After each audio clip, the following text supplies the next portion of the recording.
Hello, and welcome to the Brave New Weed podcast. And now, here's your host, Joe Dolce. Good morning, Matthew. Good morning, Joe. Greetings from across the pond.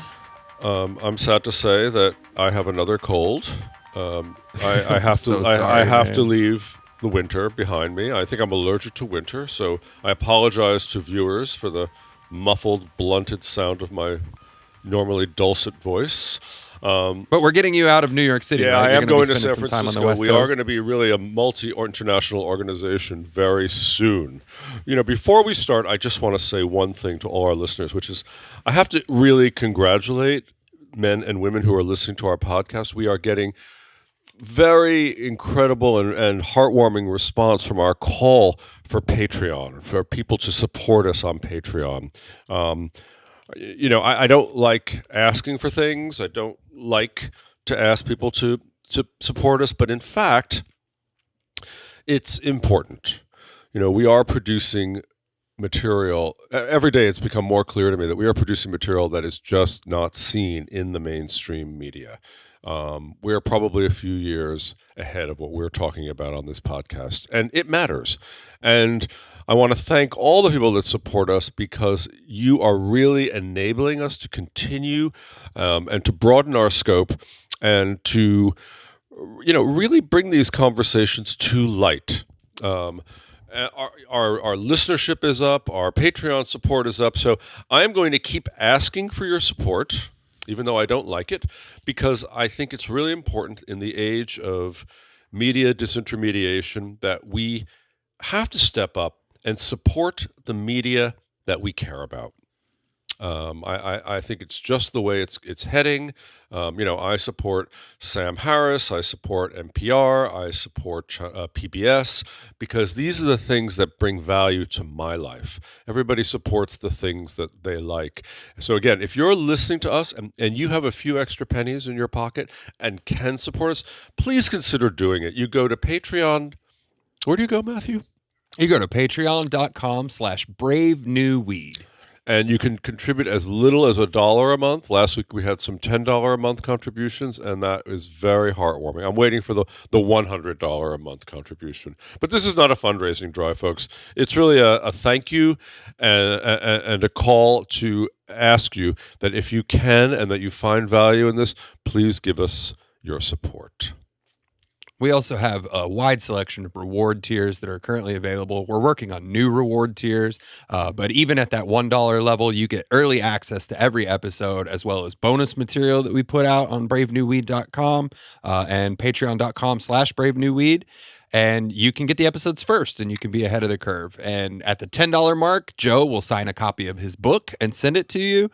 We got some other things coming up, some special events in New York City that you can get invited to, all sorts of things. And the way to find out and the way to be looped in is to become a patron today, patreon.com/bravenewweed. That sounded like almost an ad. We're also getting a lot more feedback and a lot more listener response. And the letters are great. I particularly like the one that said, Joe, you're the tough guy. Matthew, he's really nice.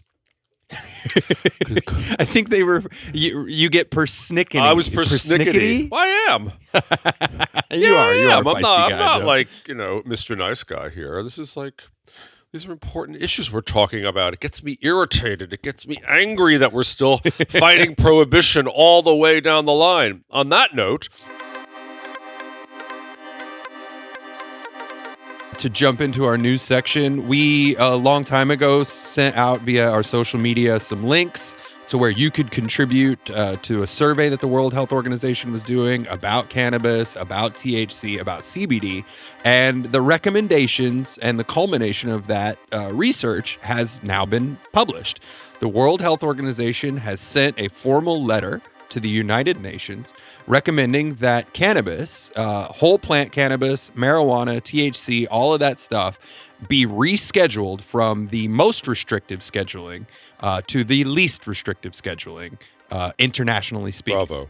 Bravo. I mean, it's been a long time coming. And in fact, the language is really great. Some of the people who have contributed to the conversation here For instance, U.S. Air Force veteran Michael Kravitz, who is working with the WHO, said, quote, the placement of cannabis in the 1961 treaty in the absence of scientific evidence was a terrible injustice. And today the World Health Organization has gone a long way towards setting the record straight. Fantastic. We have a really another what else? big part of this, Joe, that I think is super relevant is that the World Health Organization is also calling on the UN to clarify that nowhere in international treaty is CBD set to be controlled at all. So they are asking for the governing body to actually clarify that into written law, that there is no international law that governs CBD. Well, that really ties into our episode this week because this is a very interesting talk. We have a very wide-ranging talk with Greg Gerdeman. Greg is now the Chief Science Officer at Three Boys Farm, which is a certified organic produce farm in Florida for cannabis. He was also a former professor of biology and neuroscience at Eckerd College, and that's where I first met him. He's one of the smartest guys about how all these substances work in the brain, and we have a conversation that ranges from the dangers of K2 and spice and how those weird, scary compounds were actually developed, which is fascinating, to CBD and trying to understand what these different things like full spectrum or distillates or isolates mean, and how you can actually find out what's in your CBD. And without regulation, we've got a big problem. I mean, we've said it before. I'm going to say it again. A lot of the studies that have been testing these things are showing that they contain all sorts of strange products, some with THC, some with isopentene, some with lead. Now, yeah, you don't want that kind of CBD. So listen into Greg, and we're going to learn a lot with that. But before we do, so the last big piece of news, which actually would have been a major impact on the past weekend with the CBS airing of the Super Bowl, was apparently, like, years in the past, ads were submitted and some ads were rejected. And one of the rejected ads would have called for the legalization, federally speaking, in the United States, of medical cannabis. So that ad was put out by a company, a multi-state dispensary operator called Eckerd Holdings. It's one of the biggest coming up. And to talk about... That's the John Boehner company. That is John Boehner and Bill Weld. And, they have done a great job of marketing themselves to the public. And I'd like to understand why they made this ad and what the effect has been. So in order to do that, we actually got Harris Damachek, who's the Chief Marketing Officer at Eckerd, and a colleague, to talk to us about what their intent was.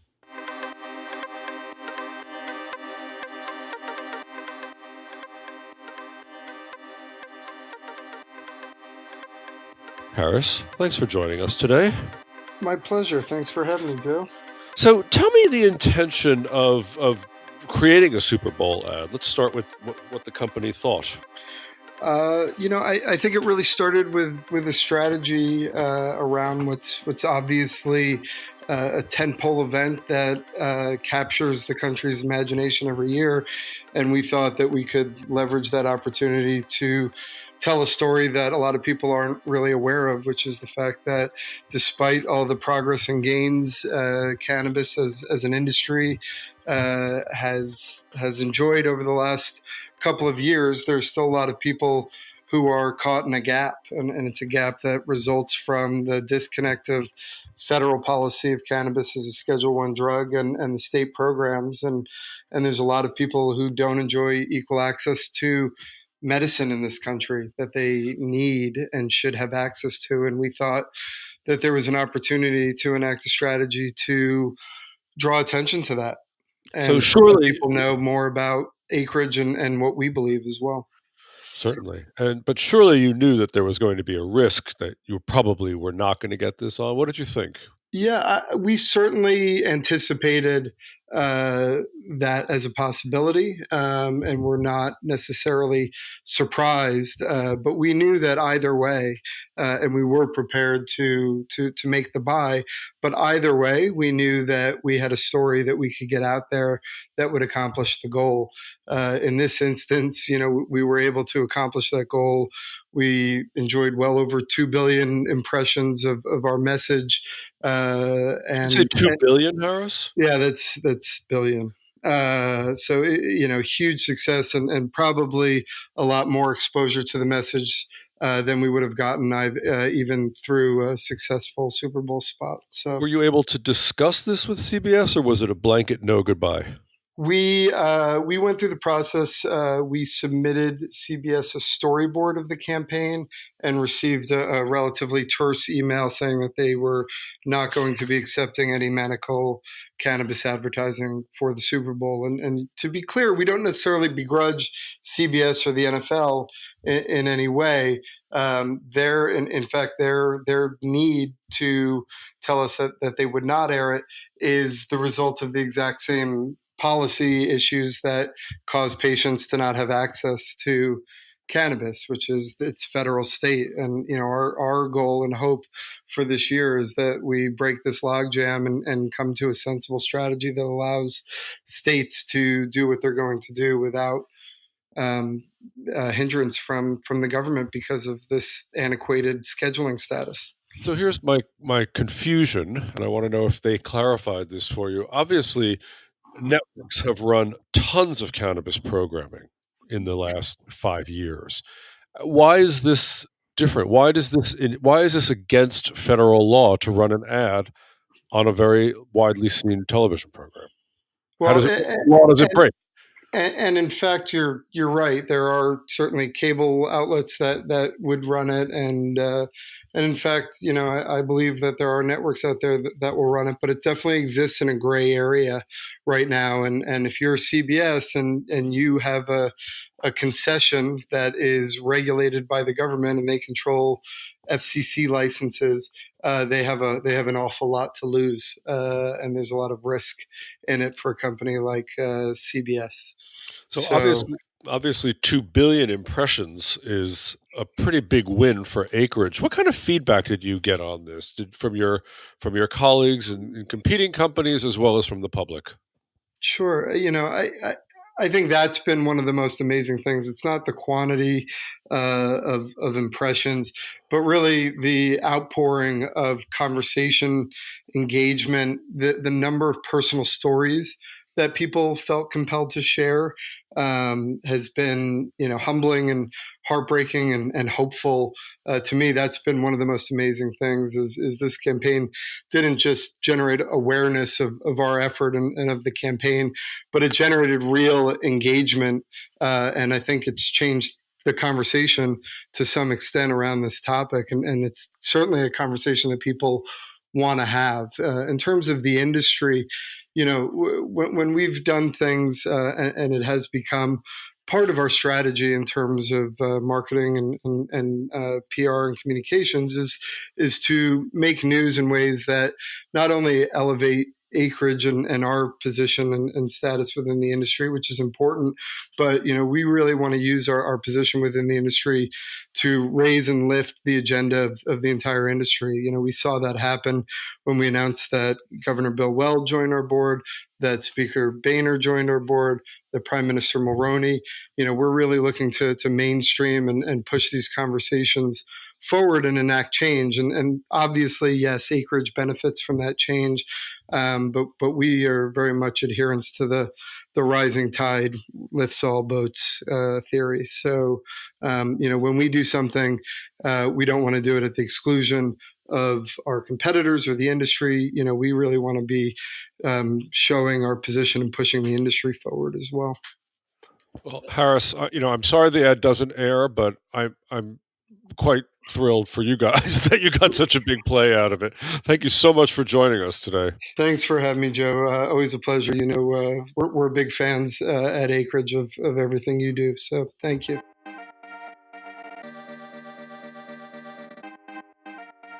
Our email address is bravenewweedcast@gmail.com, and we really like to hear from our listeners and our supporters. So if there's an issue, if there's a question, if there's something you'd like us to pursue or like us to be aware of, please email us. Again, it's bravenewweedcast, CAST, @gmail.com.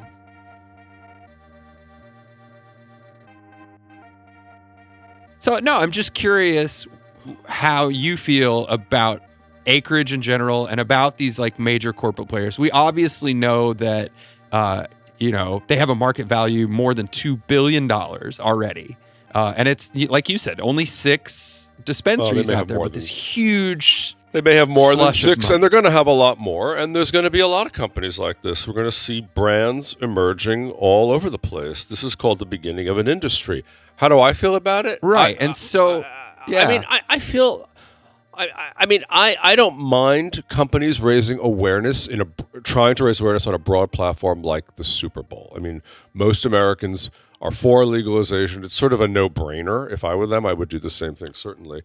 My concern is that we only are thinking about the corporate. The dialogue right now is only about corporate ownership of cannabis. And if you listen to the last episode with Christine De La Rosa, which was really one of my favorite episodes, she's talking about a completely different way of doing business, an equity model that actually makes cannabis part of the community and gives back to the community. And she said very clearly, there is tons of money in this business. She knows. She operates dispensaries in many states.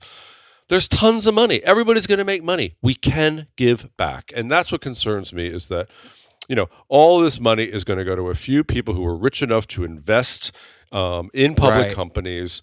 And I'm just hoping that these public companies, they have an opportunity to create a new business with new values that has come out of a very dark past. And I would like them all to step up and say, we are for restitution. We are for giving back to the community.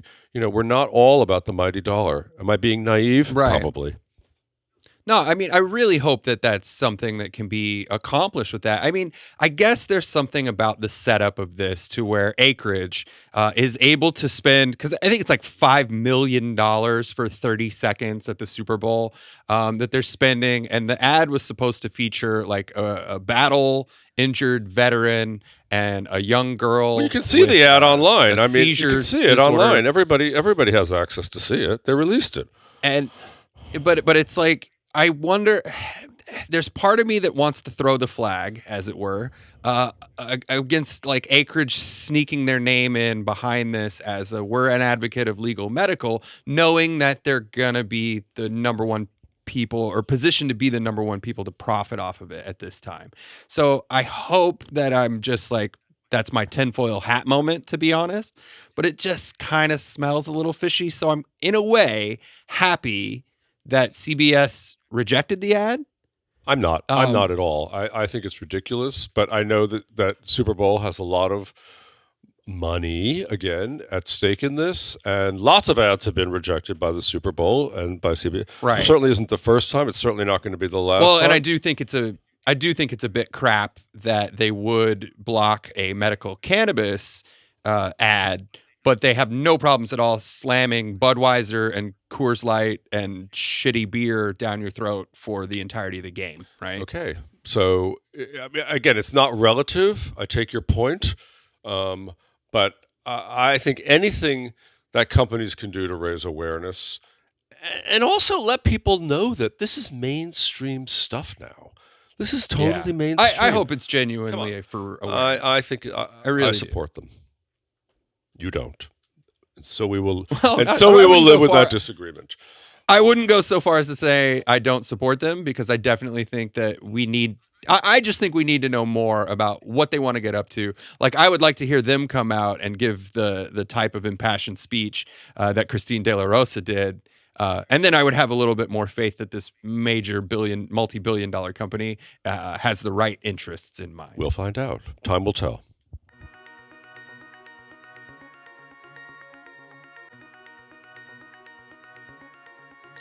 Our guest this week is Greg Gerdeman. Greg is a very smart guy. I love him very much. He's the chief science officer of get this, a rainwater harvesting, solar powered, low carbon footprint, USDA certified organic produce farm in Florida. And it's called Three Boys Farm. He's also a professor of biology and a former professor of biology and neuroscience at Eckerd College, also in Florida. And I want to talk to Greg because I am very concerned about these so-called fake marijuana, these spice cannabinoids, these synthetic cannabinoids that are all over the market, that are quite bad, that if not killing people, certainly putting them in very serious medical harm. And I think it's quite bad. Greg is a broad thinker, and our conversation really spanned many topics, not only from spice and K2, but how receptors actually work in the brain, how cannabinoids affect the brain, and really what's in all that CBD that we are seeing in every gas station, in every vape shop, in every health food store that we pass. How do we know what it is in this unregulated market? It's a big question that really nobody's asking at this point. So I'm happy to talk to Greg Gerdeman. Greg, great to have you on the show. How's Florida? Great. Thanks, Joe. It's good to be here. Florida is good. It's actually, Please. it's cooled down a little bit this evening, which is nice. It's about to be very lovely, in the 70s, and feeling good. And are you enjoying growing at Three Boys Farm? I am. I am especially enjoying growing in the winter. We are growing primarily in greenhouses, which are highly efficient and a great pleasure to spend time in, although a real challenge in the summer months. We've accomplished large, healthy crops that a lot of people didn't think would be possible in a Florida greenhouse. You see a lot of pressures, but a lot of we've got something nicely dialed in, and looking at the end of the year and where we're going. I mean, this is the growing season, and in our greenhouses, it's wonderful, almost perfect weather for growing cannabis, and from the sun. I mean, our energy bills. The amount of energy we spent all year last year probably would have powered about 2 months of an indoor grow of our size. So it's great. Great. So one final question before we talk about spice and other things. What's more difficult, plants or students? Students, I think, and grading. Okay.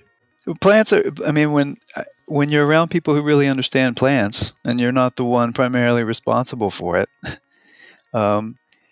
there's challenges. I've been really grateful for this past year with spending time with cannabis and around so many beautiful plants. And, we've seen just enough of the kind of challenges that threaten cannabis plants to really learn from it, but didn't really get knocked hard by anything. And I've been someone putting my biology hat on. I've been playing a big role on our integrative pest management program, scouting for when you see signs that you might be getting certain bugs or certain mildews that can creep in. And again, we've seen enough of just a little bit to learn, and raise your anxiety level, but really have come through it quite well. So it's been great. Good, glad to hear it. I want to talk to you about spice and synthetic cannabinoids. I know you and I have personally discussed this many times, but I think we should bring it to the wider audience. So just for clarity's purposes, will you explain to us what exactly spice is, please? Well, when we talk about things like spice and K2, we're talking about synthetic cannabinoids, and these are lab-made chemicals. Spice was just a product name. It was sold in these little packets, these little sachets of dried herbs, and they get sold as sort of they're packaged in some way that says not for human consumption, and there's just got to be some sort of wink wink, or people learn what they are. The media likes to call them fake pot or fake marijuana, which is a pet peeve of mine I can go into later, but because it's not really. It's not at all. It's not. I mean, the reason they say that is because what is in those products are lab-made, fully synthetic compounds that act as potent cannabinoids. They act at the same receptor sites. In fact, they were generally created as research tools to study and uncover those receptors. But in these illicit products, generally, at least the way they started emerging in the 90s, especially, was, again, these dried herbs, whatever potpourri it might come from, it get spritzed, oftentimes with wide variability of, it's by no means product controlled. You just get this tiny amount of a drug spritzed on it where that is the actual synthetic cannabinoid. And the fact that it's spritzed onto an herb is just to make it something that seems marijuana-like that you put in your pipe and smoke. And how? Okay, I sort of get that. I want to go back to this idea of synthetics, but how dangerous are these products? What's the deal on them? They are seemingly very dangerous. They can be. They're certainly much more dangerous. We know they're much more dangerous than cannabis is, because cannabis is so extremely not dangerous. But Right. they there have been a number of very serious adverse outcomes, or in the U.S. and Europe and many different places in Japan. I mean, there are deaths that come from these synthetic cannabinoids. You can overdose and die from them. And I nobody could tell you that they understand all the reasons why. They're not that heavily studied. I mean, we can go into in a Hmm. minute about what makes them different from THC and how they work, but they're definitely more dangerous. We know that, and there's surely a lot more we don't know. I mean, for example, they get metabolized into various bioactive products too, and they could be carcinogens.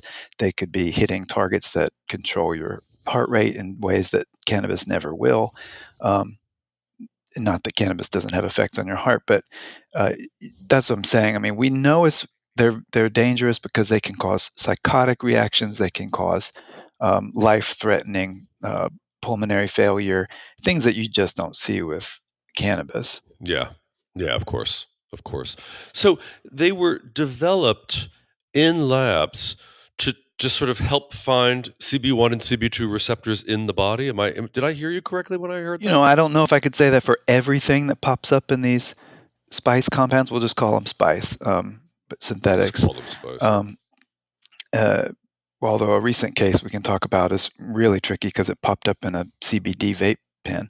But yeah, they were mostly so the first one that really got attention was a compound called JWH18. And these have Very names poetic. because they were. Very poetically named. Yeah, well, it's named after the initials of the scientist who synthesized them, John Huffman in Ah. Clemson University, Ah. who is a lovely gentleman. I used to mingle with him at ICRS meetings, International Cannabinoid Research Society. Um, he created a whole series. There's a whole JWH series of compounds. When drug companies are making a whole bunch of analogs, they're just adding molecules here and there and testing them. Another one that's Yes. a synthetic that I've used in research is called, we call it the Win compound because it was made by a company called Winthrop. It's got a long string of numbers. There's one called HU210. That comes from Hebrew University. It's the naming system that they used. It's out of Professor Rafi Meshulam's lab. And in fact, the first time I met Professor Meshulam, I was at a poster in 1999 presenting my work. I had used HU210, which was very new at that time in my animal studies.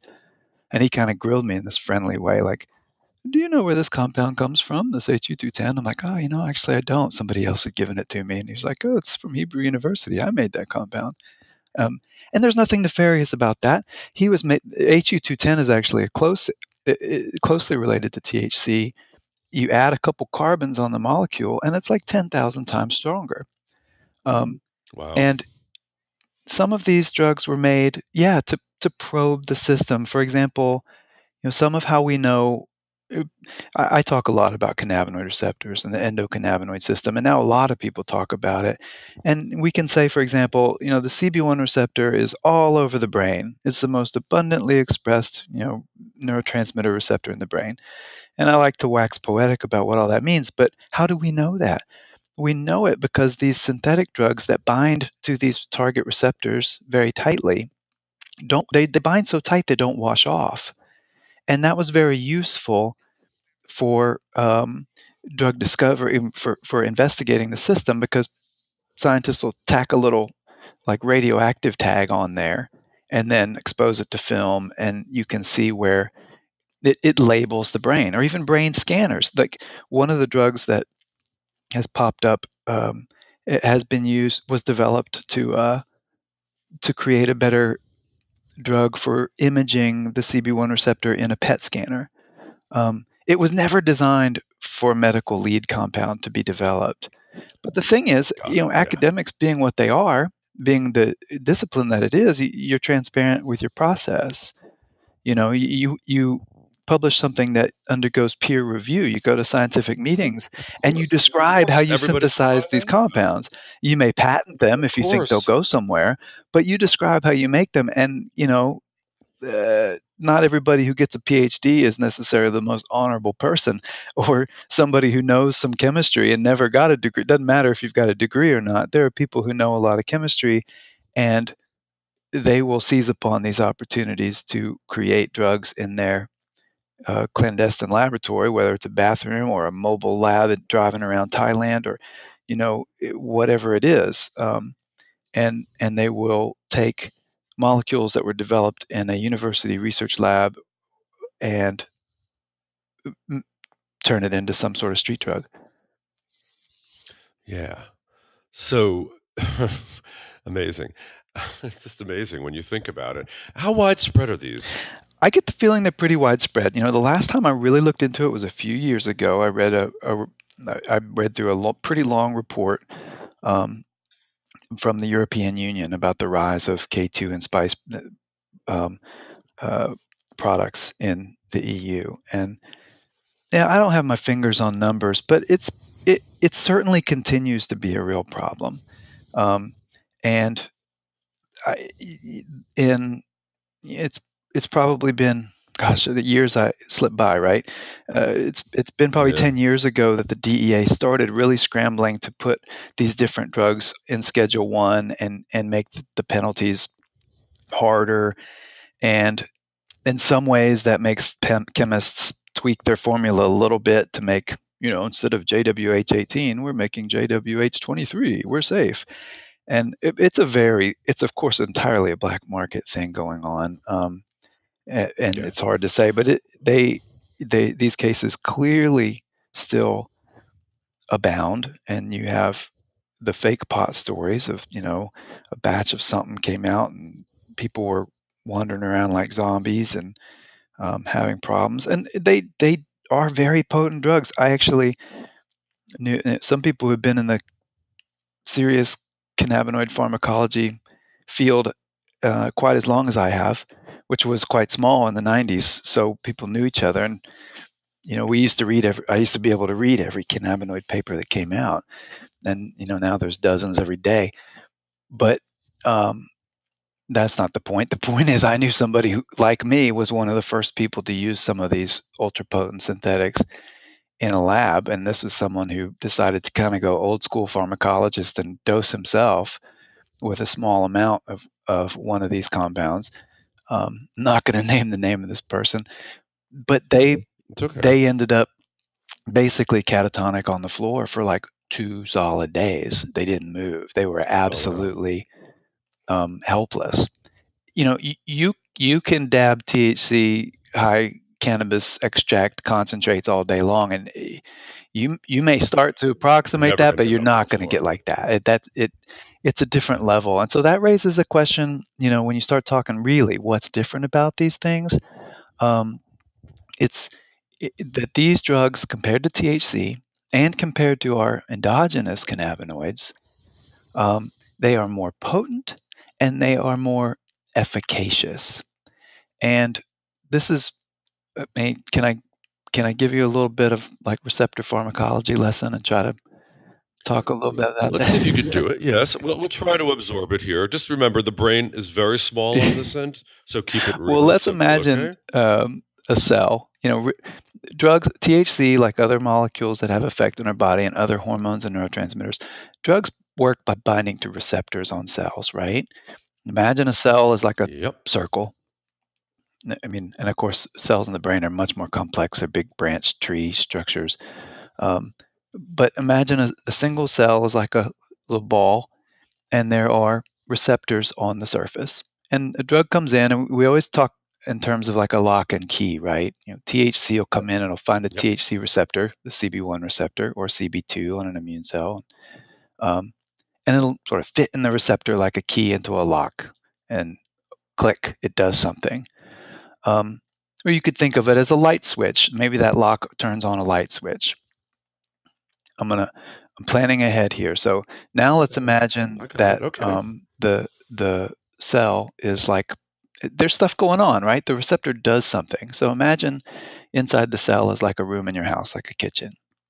So a THC molecule comes in, you smoked some cannabis, THC gets in your bloodstream, it goes to your brain or wherever the cell it's going to act on, and that THC molecule finds a receptor, click, fits in, and it turns on a light inside the room, inside the cell. That's what the receptor does. But Okay. receptors, whether it's CB1 or any receptor, cell surface receptors are not just simple on off switches any more than the human brain is a bunch of sacks of chemicals. It's so much more complex. At the very, very least, imagine that receptor as more like a rheostat, a dimmer switch. Like THC comes in and it Yeah. slides the light halfway on, right? The light comes on. That's the Yep. effect inside the room of the cell that THC triggered. But put in something like HU210 or these JWH compounds or this 5FADB, these molecules that have funky names because they're just experimental. This will come in and hit the same receptor and it'll turn that light switch on, but it'll slide it all the way up. It's much brighter. So, and Much brighter. that is Yeah. what we refer to as the intrinsic activity of the drug or the ligand, we call it, that binds. A drug with a higher intrinsic activity or efficacy pushes the receptor further.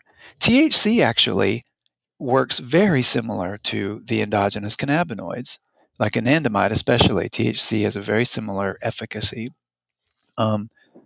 These synthetics push it harder, and then they also bind to the receptor. They literally hold on to it tighter, and that turns into making something more potent. So, in a pharmacologist language, potency refers to how little of the drug is necessary. So, a synthetic cannabinoid compared to THC, you need much less of it because it binds more tightly and holds on longer. And it pushes the receptor further. So, like THC slides the dimmer switch up to a certain amount, and it's also kind of flickering. And if you take a lot of THC, if you smoke something like a super potent concentrate, it may flicker a lot faster because there's more THC coming on and off, but it is coming on and off. The synthetic binds to it, drives it all the way, and it doesn't let go nearly as fast. So you can tell automatically if you're It's thinking about your amazing room, point. you're like, Yeah. you're suddenly, wow, my light bulbs are going to pop off because it's so bright in here. This isn't what I want. It's a different effect and it gets more complicated. Now we go to why I call the cell, the kitchen or room, because we now in the field of cellular pharmacology, we've now known for a while. It's not ancient, but the last 15, 20 years, we've understood that different drugs can also drive the same receptor to do altogether different things. So if you've got a synthetic, one of these synthetics might come in, it not only turns your lights a hell of a lot brighter than THC ever will, but it might flip on the damn garbage disposal too. It's making the receptor do something different. And there's all kinds of basic biology to understand that that's probably happening, but these individual drugs aren't researched fully so much as we know because those aren't easy studies to do and they cost a lot of money and grad students and animals and um, so the drugs are different. They are, it's And they're not reliable. they're They're not not reliable. reliable. They're different. They're unstudied. And God knows how much of them is appearing in a packet of K2. Is that Yeah, correct? Do I have you it might right? get a packet that is got nothing. Um, and I am by no means an expert in the supply chain, but when I talked to some guys years ago, and this has been over 15 years that I would have had this conversation. I talked to somebody who had some firsthand insight, and he was like, "Yeah, these things are coming in from some of the same producers in Southeast Asia," he said, that really were creating sort of the Spanish fly stuff, putting in like yohimbine and these sort of stimulant drugs to sell at over-the-counter gas station as a sexual enhancer. Um, and Yeah. yeah, he said you just imagine trays full of dried herbs, and it's really just spritzing it on. And so you might get a patch that, if somebody's not spraying it on evenly, you might get a packet that you're like, oh, this is a dud. I'm going to smoke the whole thing next time. And then you have an absolutely toxic overdose because you have a different amount. And not to mention, who knows whether something is, whether there's any quality control, whether the drug they were trying to make, they actually made. And like I mentioned earlier, they do get metabolized to other drugs that still act at cannabinoid receptors, but hell, they might act at other receptors too, and we don't really know. And they might cause renal failure. I mean, it's just all in all, it can cast and should cast a huge light on some of the profound failures of cannabis prohibition, and that these kinds of things have ever been an issue. Because That's if you had a diversity of cannabis and Yeah. cannabis products, and without the stigma, and people could safely obtain cannabis, why would this have ever come about? Yeah, this is definitely a result of Absolutely. prohibition. There's no doubt about it. Absolutely. Well, hopefully it'll go away as legalization comes forward. Greg, since I happen to have you, a pharmacologist, in the room, I want to ask you about something that's been curious to me. Two things, actually.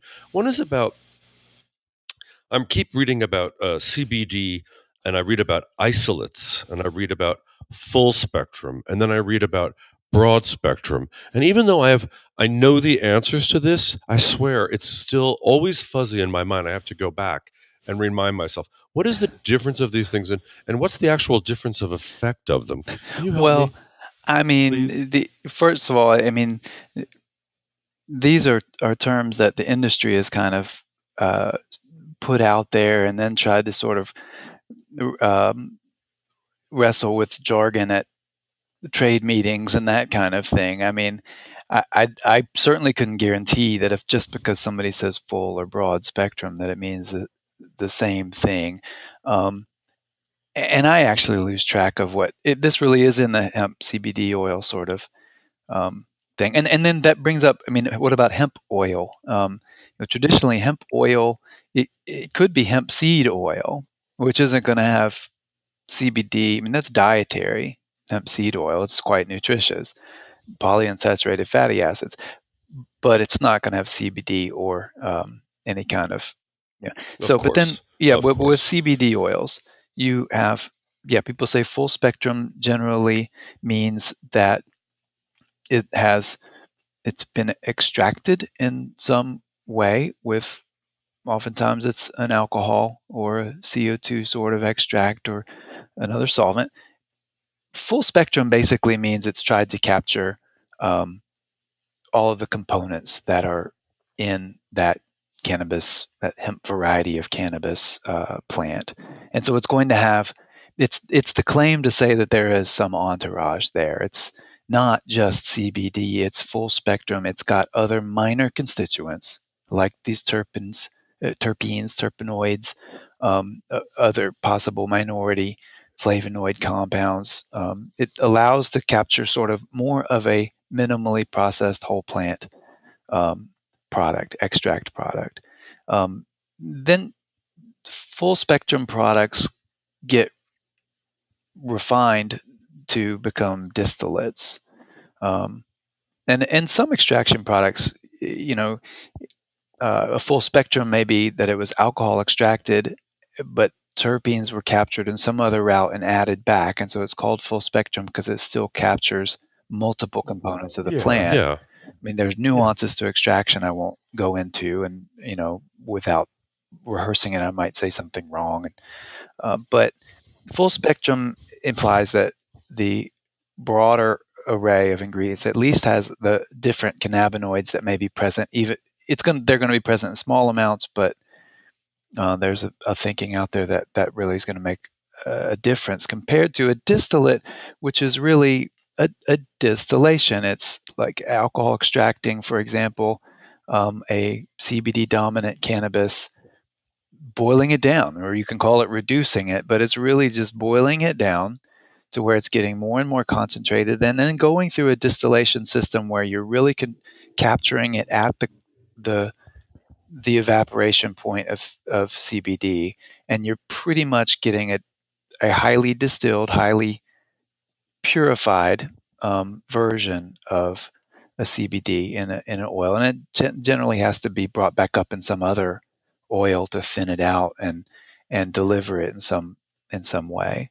And then with a distillate, I mean, this is a bit oversimplified, but really it just gets more highly refined and distilled to the point where it is an isolate. And when you're talking about something that is like over 98% pure, and it gets so dried out, it basically crystallizes, so you get a powder. And if you get it all the way Yeah. down to a powder and it's like pushing 99% purity, you call it an isolate. And a lot of people, So you'll buy what a is CBD what's the oil, and it's an oil, it's this beautiful looking thing, but it's actually somebody purchased a CBD powder, an isolate, and brought it back up in something like extra virgin olive oil or hemp oil or something less pleasant. That can be, I've known people who've gotten good therapeutic outcomes from isolate derived CBD into another kind of culinary oil. But those are differences. I've heard good I've heard that isolates can deliver the same therapeutic outcome. Most of the makers I know, or the processors, disagree deeply. They say no, it's not possible. It's bereft of terpenes. It's bereft of so many elements of the plant that it's a whole different beast. It's just a single aspect of it. What do you have any information on Well, that? I would lean towards saying it's a single aspect of it. I mean, more or less. I mean, or, of course, people will make a lot of vape pens that are out there, or even uh, sublingual oils. But let's keep it to vape pens, for example. You can buy a vape pen from different manufacturer here in Florida that'd be like a 1-to-1 ratio of CBD and THC at some concentration, and both of those, they may have taken a THC distillate, a highly distilled THC, added some sort of oil like a mid-chain triglyceride oil, which I think should never be in vape pens, but it is in a lot, or propylene glycol, An which should example never of a be in vape pens, but it is a lot. Um, it is a but lot, yeah. regardless, What's a I mid-range? said You said a MCT, a mid-range. mid-chain triglyceride, is an Okay. MCT oil. You don't want to inhale that stuff, do I you? think not. I mean, acutely, it doesn't create serious problems for most people, but very much smaller than paper thin linings of our lungs, the pulmonary alveoli, the gas exchanges in our lungs, we that's not designed to have a lipid oil coating it, and there is a risk for a lipid pneumonia when you're inhaling those MCT oils. And I know of I know of clinical outcomes from people who say that they were using a vape pen from a dispensary that cuts the cannabinoids with MCT oil, and that they got pneumonia. I do not know of any verified, like published case study of pneumonia from a cannabis MCT oil, but there are other natural products where the mechanism is very understandable, that it would not be something recommendable for chronic use, and especially not for somebody at risk for pneumonias or with obstructive pulmonary disease. I mean, a lot of people like that really shouldn't be taking their cannabis through an inhaled route anyway.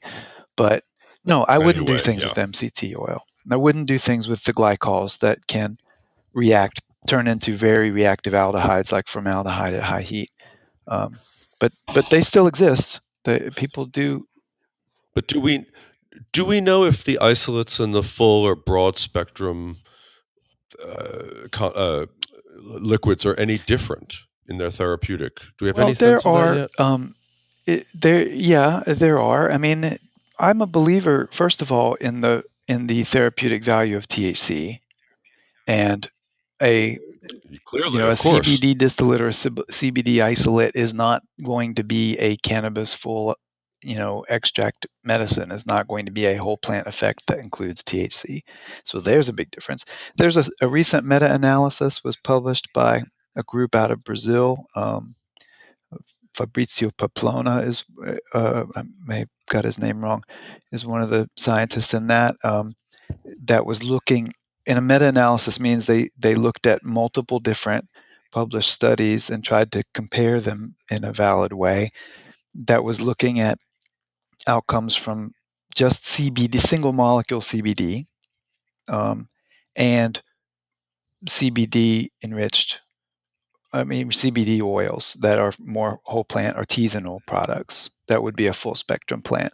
And there was evidence for, in some cases, a greater therapeutic efficacy for the sort of the full spectrum oils.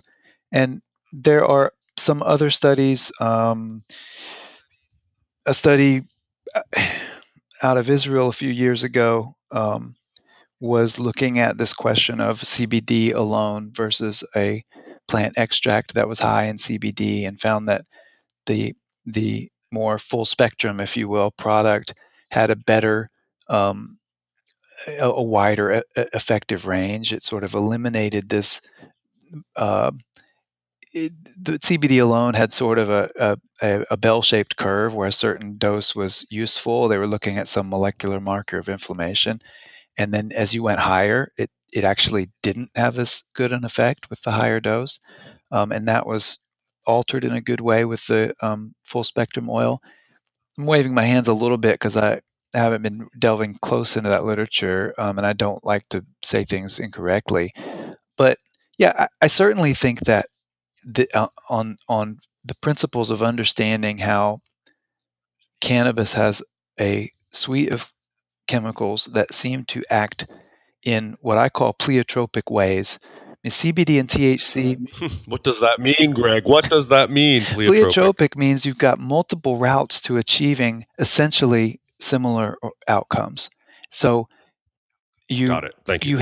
take, for example, if you smoke cannabis that's got THC and CBD and beta caryophyllene, all of these things that's 3 anti-inflammatory compounds. CBD alone is clearly an anti-inflammatory, antioxidant compound. It hits certain targets that influence the vasculature. I mean, CBD alone could be a good medicine. I mean, look, CBD alone is now an FDA-approved drug for the treatment of pediatric epilepsies. Now, it seems to take very high levels of it, high concentrations, and a whole lot of real world and clinical experience suggests that lower doses of CBD can achieve similar, possibly superior control over epilepsy if Yeah, there's some of THC course. present, Yep. not even necessarily high doses of THC. So this phenomenon, this turn of phrase of the entourage effect is been a very important concept, though it's really as old as herbal medicine, that there is a matrix that these compounds occur in the plant that has. I mean, I'm a big believer in human cannabis coevolution. That we have had a long mutualistic relationship with the plant, and by mutualistic, I mean we have enhanced the survival and evolution of the cannabis plant, and the cannabis plant has certainly enhanced the survival and health and well-being of the human species, if not actually influenced our physiological evolution. Um, and I think that beneficial relationship is quite strong, and that when I say cannabis has pleiotropic effects, I mean it's got 4 or 5 or 6 compounds that are neuroprotective, that are anti-inflammatory, and they act through different ways. I mean, CBD doesn't bind the CB1 receptor and cause a neuroprotective effect in the same way THC does. It hits a totally different target, That's but the outcome is still neuroprotective. That's what I mean by pleiotropic. Different outcomes to the same effect, and it's a quintessential argument for a natural medicine versus the isolate game. Now, I'm not saying isolates aren't bad, but here Yeah. again, as someone who's now in the cannabis industry from being in just a academic, cannabis geek for a long time, uh, I have my mindset on where things are going next. All the stuff we're talking about synthetics clearly point. That's one of the real indicators that we need control of a chain of custody in a mature cannabis market, in a world where cannabis is destigmatized and used, and grandpa and grandma can take a cannabis salve, and we can talk about this like the medicine it is, and like grown-ups. You need to treat it with care for the consumers so that there's a control over that chain of custody, and that does say there needs to be more regulation. I mean, let's spin back to the synthetics. Maybe you've seen just several weeks ago, a couple months ago, a paper was published out of Virginia Commonwealth University where the authors, chemically analyzed a CBD vape oil that was just purchased from some, it can be available online. The brand was called Diamond CBD. Apparently, they sell a lot. I'm not familiar with the brand before now, but their products were analyzed. There were like 9 vape cartridges analyzed, and one or two of them had THC in it. 4 of them had this synthetic cannabinoid called 5-FADB, and one vape pen also had dextromethorphan, DXM, which is a kind of opiate that's found in cough medicine and is certainly abusable. So here you have basically in this over-the-counter CBD market that is going wild, as you know. I mean, I pass gas Yes, it's stations and head insane. shops Yes. and pet stores and that have CBD oil here on the marquee. You see it everywhere. Know, It's in and supermarkets it's in some places. It's it's just crazy for insane. somebody who's. I mean, I was talking about this today with Martin Lee, who's a friend of mine and who was one of the co-founders of Project CBD, and that's someone area I'm going to be writing for more. And um, when he and Fred Gardner were talking about starting Project CBD a few years before they actually did. I remember a conversation like in 2004 talking about this idea of Project CBD because you know what? There's more to the cannabis than just THC. CBD really is a big part of it, and some really big time like writers and breeders, cannabis, writers were saying like CBD's been like bred out of good flower cannabis. It's only in hemp. They were totally wrong. This huge resurgence of CBD is a great story, and we were talking about it, about CBD, popping up everywhere, and people saying, "Hey, Coca-Cola is going to put CBD in their sugary drinks," and we're like, I don't know if we want to Coke. rejoice or Yep. cry Yep. that it's gotten this crazy. And then you hear these. Another big pet peeve is that CBD is the medicine part of cannabis and THC is the dangerous one. THC has got serious Just drives you medicinal value, crazy. including the psychoactive effects in many ways. It's also the player that causes adverse outcomes, and the resurgence of CBD is beautiful.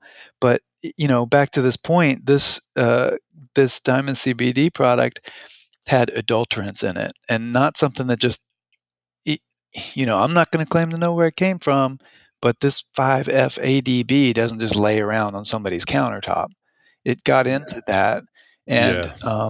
that is a case in point that you need to have the legalized, post prohibition cannabis market as it comes to mature is going to have controlled chain of custody and people knowing where they're going from. I mean, and another sort of example is I know of a case here in Florida where a lot of doctors are white labeling their own CBD oils. They're making deals with CBD manufacturers or middlemen and selling CBD oil products. And a good, I mean, there's lots of good CBD oils out there. I think, I mean, the price is too high in many cases because there's so much growing and it's only going to be dropping. But I don't know say why everybody shouldn't be taking a little CBD oil. I mean, I think it's only going to get more and more and more prevalent. It's a huge industry. It's exciting. I'm part of it. I'm excited. I'm not trying to, you know, extinguish the industry, but in this example, a doctor has this CBD oil. It's got this little, it's advertised as like organic Colorado grown, organic hemp CBD oil, and it was lab tested and came back with unacceptable levels of isopentane and lead in there. Now, isopentane is probably coming from some machine cleaning grease, or grease cleaner or something. I mean, nobody. Yeah. And it's low levels, but you don't want any of it in there. And You don't want it in your body. and No, it's lead not being a in medicine. there almost certainly means that it was coming from China, where there are large fields of hemp that are on not clean land. And I'm not saying all CBD from China is bad, but China is a vast country, and there's a lot of heavy metals that have been absorbed into hemp because hemp is very good at pulling up heavy metals. That's part of the beauty of hemp. But the point is, this doctor was selling something on the shelf that's labeled with this, beautiful young couple hiking in the mountains because it's organic Colorado grown hemp, and it definitely was not. It was coming from some other source, and that doctor didn't even take it off the shelf. And that kind of thing is like it exists. I'm not trying to color every doctor if I were a doctor and I were able to provide a good, clean source that I trusted of a CBD oil to patients to help with their inflammation or anxiety, sure, give it a try. Or, really, I don't think doctors should have a profit motive in what they're selling. But my point is, I'm not trying to say all CBD is bad. Let me declare my conflict of I hear you. interest because I hear you. I'm the chief scientific officer of a licensed cannabis company in Florida, and I'm not trying to point fingers at the over-the-counter market, but we all have to think about where this is going next, and whether in the not distant future, the cannabis industry as it is now may be more safe selling cannabis flower and the more full spectrum extracts, and the things that are distillates and isolates and pills and pens made from isolates and controlled ratios. When the FDA raises their head and decides that prohibition of cannabis is over, they're going to certainly require incredibly clean standards and chains of custody, and that's why the industry needs to have self-regulate as much as it can with certifications. But they may very well say, this isolate thing and adding terpenes from other food sources and blending them into, that's just generic drug manufacturing, and you're going to be held to all the same standards that generic drugs are. And if it's got THC in it, it's never going to be just a dietary supplement. We've ranged a bit. Greg, I think I was just going to say we've really broadened out our conversation, but it's all been really fascinating. Greg, I want to thank you for joining me and for spreading your insight and using a lot of big words that I now understand. I really appreciate that. And for really making it clear. No, it's really helpful to talk to you, and always good to talk to you. Synthetic cannabinoids bad. Not fake pot. Don't do it. It makes no sense. There's far too many places you can find the real thing and be at least legal where you're at, and that's a very good thing.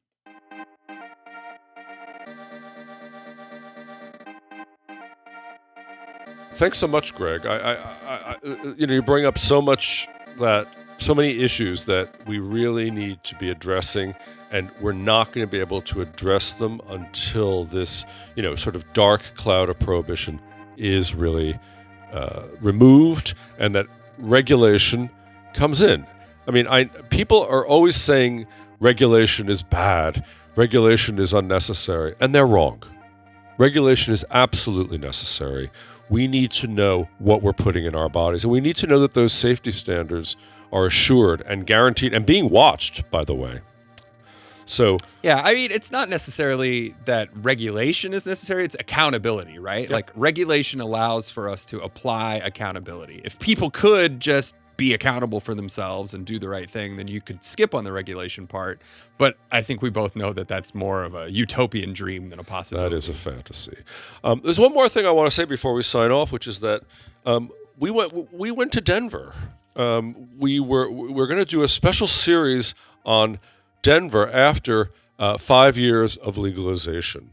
We were invited, and we took a crew out, and we talked to some of the most interesting people in the scene to really see what the effects of legalization have been. Because sometimes you hear reports that say, oh, traffic accidents are up, or ER visits are up, or, kids are eating too many gummies and, endangering themselves. But probably all of that is somewhat true to a certain extent, but I need to know what's going on. And I think you as listeners would like to know what's going on. So come the week of February 18th, we're going to be releasing, we're going to change our schedule. We're going to actually release one episode a week for 6 weeks, where we will be talking to different people in Denver, growers, social media people, micro-influencers, people who are really studying the deep side of terpenes. Very interesting group of folks. They say that Denver is the Silicon Valley of cannabis, and we're going there to find out if it's true. So stay tuned. That'll begin the week of February 18th for Patreon supporters, and listeners will get those episodes on February 21st. Thanks again for tuning in. Thanks again for considering supporting us on Patreon. Thanks again for writing your letters. Thanks again. Thanks for listening to the Brave New Weed podcast. This episode and all future episodes are made possible by amazing listeners like yourself. If you like what you've heard, we encourage you to show your support by giving $1 a month for special access and rewards on patreon.com/bravenewweed. You can also follow us on Twitter and Instagram via @BraveNewWeed. Find us on Facebook at facebook.com/BraveNewWeed. And remember, you can always find more information about us or information discussed in each episode by pointing your favorite browser to bravenewweed.com.